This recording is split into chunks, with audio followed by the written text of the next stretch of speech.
On the day after the election, where Barack Obama was re-elected to be president for a second term, I did a clip called Confessions of a Recovering Conservative, basically telling the world that even though I had grown up with more or less very traditional values, that I was ready to embrace the moment and move forward with this change. You see, I really saw this election as a real watershed.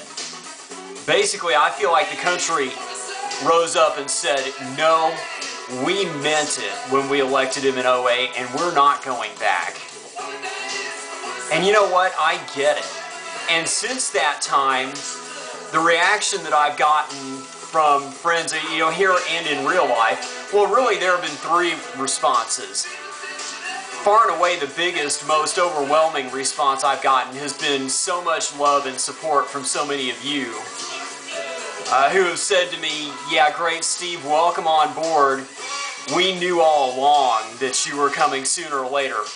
And why shouldn't you? I'm dialed into things like rock and roll, movies, pop culture, and there are enough frequencies that would be sympathetic to a liberal point of view that it really isn't that far of a reach for me.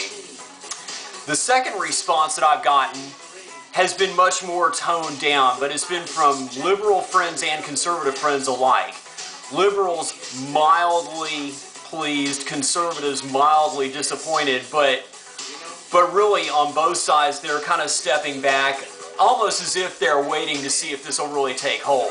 Like they're not altogether sure I really meant it. Well, for those of you in that group, I meant it. I'm not going back.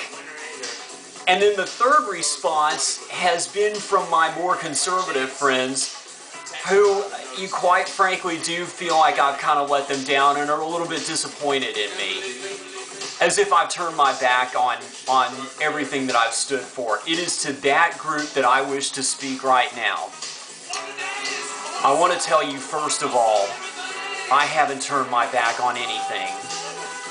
I proudly stand by the core values that I grew up with. I still say Jesus is Lord, to the complete chagrin of my atheist friends. That should make you feel better. I still proudly stand up for pro-life, although I've always allowed the usual obvious exceptions.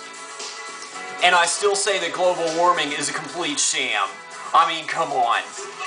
Every year in the dead of winter, when there are record cold snaps across the country, the global warming people tell me that that proves the planet's warming up. Really? I mean, come on.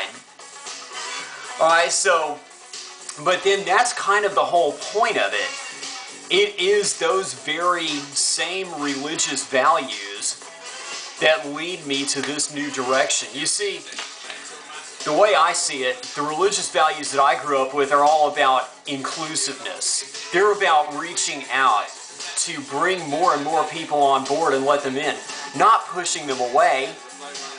And in recent years, the Republican Party has been about pushing more and more people, whole entire groups of people, pushing them away.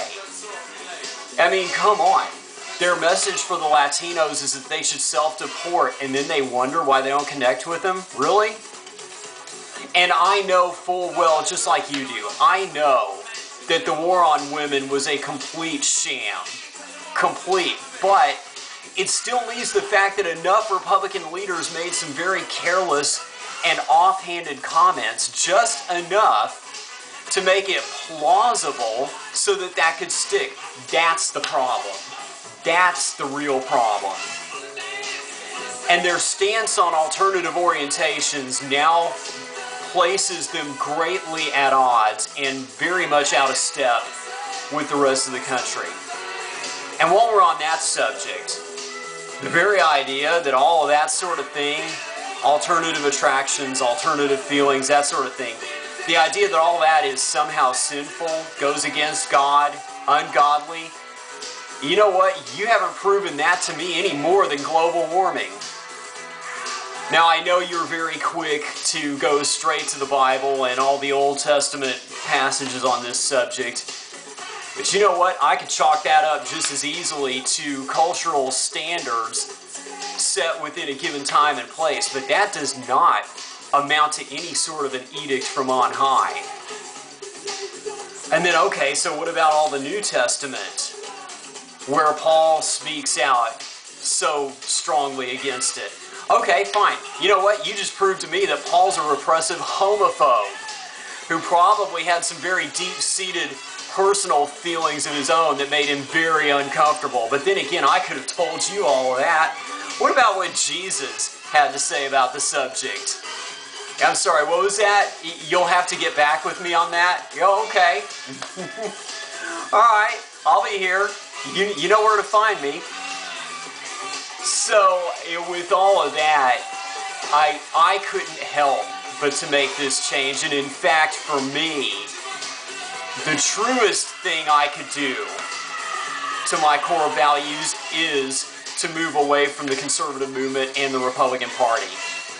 That's how I see it. I hope you'll think about it. And I still love you guys. For everybody else, I want to thank you for watching. And I'll see you next time. Steve out.